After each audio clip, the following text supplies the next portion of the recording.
Dalam Islam, talak atau cerai tidak boleh dilakukan sembarangan atau kapan saja. Karenanya para suami wajib tahu tentang aturan talak ini. Seperti diketahui, talak atau tanda terlepasnya ikatan sebuah perkawinan. Dengan kata lain, cerai antar suami dan istri bisa terjadi karena beberapa hal. Al-Quran dan As.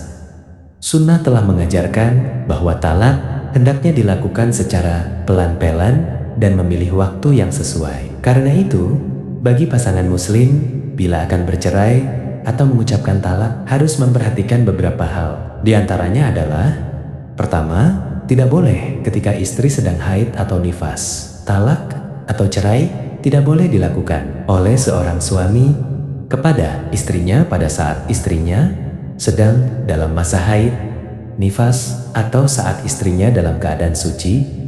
Akan tetapi ia menggaulinya. Jika suami melakukan hal tersebut, maka dianggap telah melakukan talak yang bidah dan diharamkan. Rasulullah SAW bersabda, barang siapa yang melakukan perbuatan tanpa dilandasi perintah kami, maka itu tertolak, tidak diterima.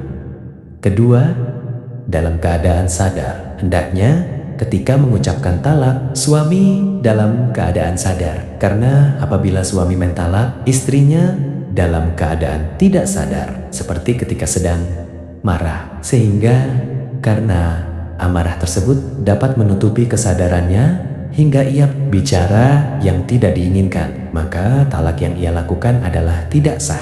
Rasulullah SAW bersabda, tidak ada talak dan tidak dianggap kalimat membebaskan budak. Ketika Ikhlas, Ahmad, Ibnu Majah, dan Hakim. Sri, jangan untuk menakut-nakuti seorang suami yang mentalak atau menceraikan istrinya bermaksud untuk benar-benar mencerai atau berpisah dengan istrinya tersebut. Jangan sampai talak yang diucapkan hanya sekedar menakut-nakuti atau menjadikan talak itu sebagai sumpah. Hal tersebut tidak dibenarkan dalam Islam. Ibnu Abbas pernah berkata, sesungguhnya talak itu karena diperlukan.